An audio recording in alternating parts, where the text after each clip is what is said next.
Care treaba? Dă și mie o cafea, o bere și o pungă de aia cu pufuleți cu surprize. Ba nu, dăm două. Cam un cantemir la mine, ia uite. Ha? Nebun, l-ai dat de bani, a? Dar bravo, mă, păi nu mi-a intrat și mie salariu.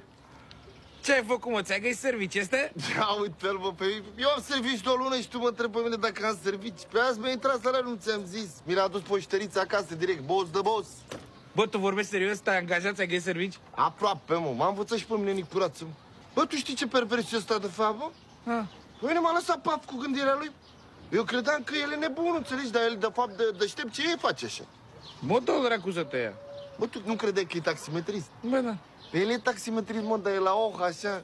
Că el e angajat social, e ajutor de un an de zile, știi ce zic?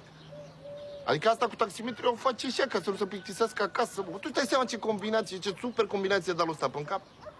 Te-ai băgat la ajutor social, sărăciu care ești. Da, bravo, mă, adică 4 milioane, aproape 5 să le ia, să le bage ei în buzunar. Du-te, bă, de aici. 2 milioane la mine, 2 milioane la Vasile și gata combinația. Păi ce, mă, e dreptul meu? Pe câți bani mi-a furat mie ăștia de la 18 ani până acum, că mă și enervez, ce ai? Păi fă și tu un